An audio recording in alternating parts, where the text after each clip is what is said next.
Imagine finding out your own boss threw you under the bus in public. Now imagine that boss also happens to be one of the most respected drivers in the entire sport.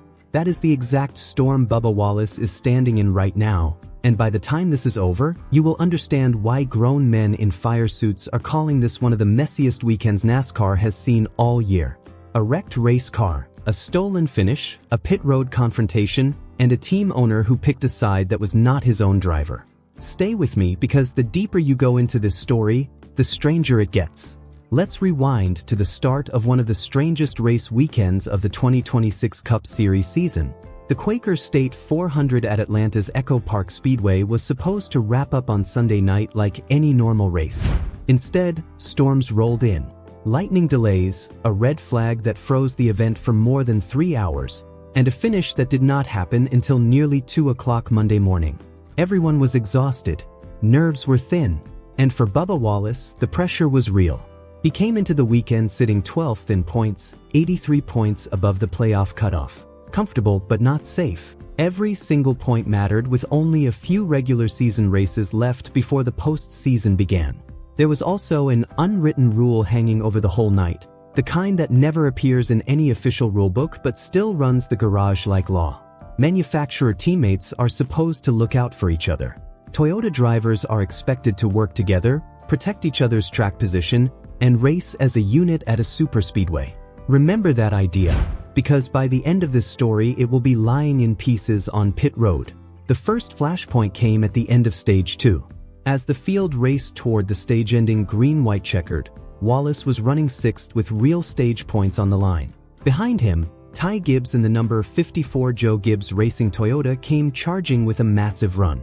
Wallace slid down from the outside lane to defend his spot. At a track like this, that kind of block is dangerous business.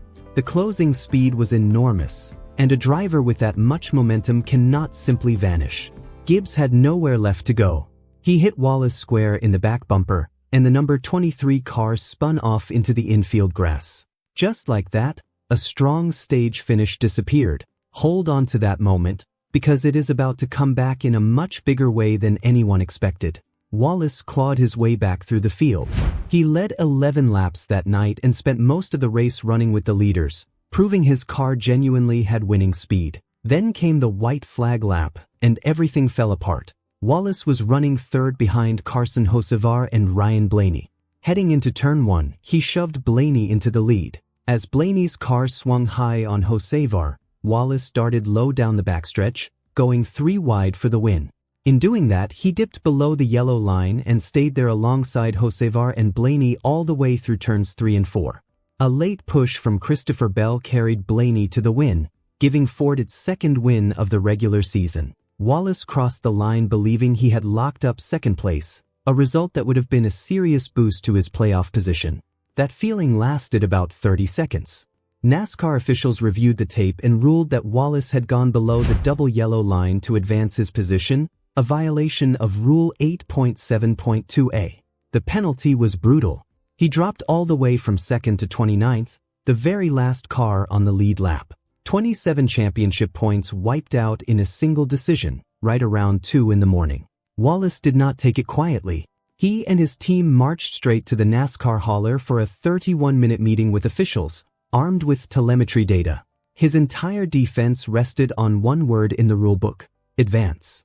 "We're going to fight it," he told reporters beforehand. "The rule says advancing your position, which I did not do. I stayed 3rd, and I was all over the brakes trying to make sure I did not advance.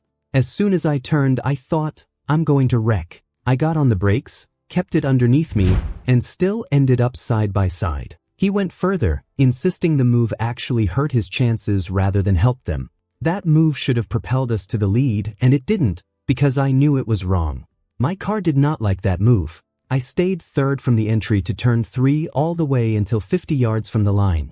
Ty Gibbs gave us a shot. And there is the twist buried inside this entire mess. The telemetry his own team brought into that meeting showed Wallace hard on the brakes, actively trying to give the position back. It also showed Ty Gibbs pushing him from behind, shoving him from 3rd into 2nd while he was still below the line. The same driver who wrecked him in stage 2 ended up being the one whose push sealed the penalty on the final lap. NASCAR was not moved. Yellow line calls, they said, are simply not appealable. A penalty is a penalty, and Wallace left the hauler with nothing to show for his case. Then came the pit road confrontation. Ty Gibbs walked over afterward, intending to apologize for the stage 2 contact. It did not land the way he hoped. Wallace recalled the exchange bluntly. "I just said lift. I said there's an opportunity to give and you didn't." He said, "Well, don't block me." I told him, "Bro, you hit me square in the bumper. The block was well ahead. You saw it coming." When reporters asked if the two Toyota drivers were okay, Wallace delivered the line that turned a racing incident into a full manufacturer headache. "We'll be fine. He had a real opportunity to give there, and he didn't." When I told him that, he got defensive real quick and said, "Don't block." But yeah, that's Toyota teammates for you. We don't race very well together. Gibbs answered right back in his own interview. I went to tell him sorry because he cleared himself, and then unfortunately he showed a lot of disrespect. It seems like it just didn't work out for him. I tried to help him out there at the end and push him to the win. Wallace left the night with 9 points. Gibbs walked away with a 5th place finish worth 38 points and now sits 4th in the standings. Here is where things get genuinely fascinating, because this is where Denny Hamlin steps into the story. Hamlin's position is almost impossible. He co-owns 23XI Racing alongside Michael Jordan, which technically makes him Bubba Wallace's boss. At the same time, he drives for Joe Gibbs Racing, which makes him Ty Gibbs's teammate. No matter what he said publicly, someone was going to feel betrayed. On his podcast, Hamlin sided with Gibbs. "My perspective is both guys should look at it through the other guy's perspective," he said, before laying out his own philosophy on blocking.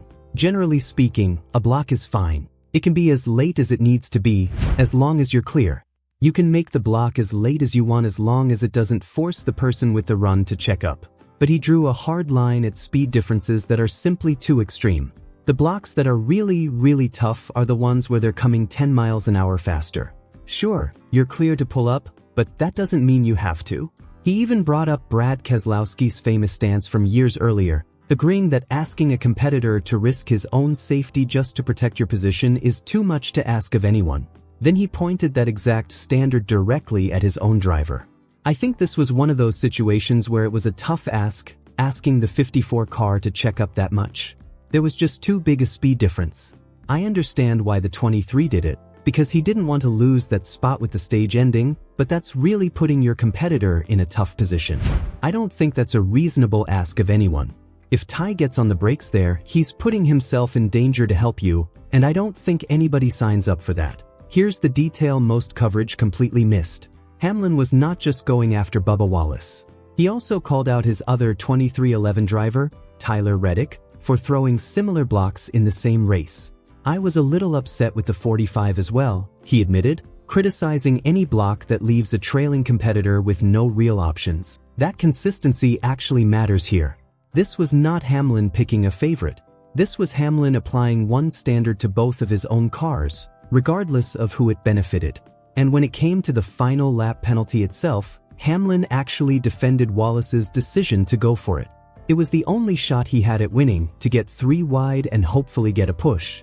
"He just barely crossed over there," Hamlin said, explaining just how difficult that stretch of track really is to judge from inside the car. Going down the backstretch at Atlanta, there's barely any difference in banking between the apron and the actual track. Looking down that straight line is like looking at a landing strip for an airplane. Still, he agreed the penalty itself was correctly called. It is what it is. That's how they rule it. When I watched it, I thought, that's definitely going to be a penalty, because I've been penalized for that exact thing before. So the full picture of Hamlin's position is layered, not simple. He believed Wallace was wrong for the stage 2 block, right to go for the win on the final lap, and correctly penalized once he crossed the line. That is judgment coming from the rulebook, not team loyalty. Is that the smart move or a dangerous one? Honestly, it might be both. It's smart because it protects 23XI's reputation in the garage, since no driver wants to draft alongside a team known for reckless blocking. But it's dangerous because trust between an owner and his driver can erode fast when criticism lands on a public podcast instead of inside the shop, especially in the same week that driver just absorbed a brutal penalty. And this relationship already carries scar tissue. Fans still remember Wallace flashing a middle finger at Hamlin after an earlier late race incident, and Hamlin firing right back on social media at the time.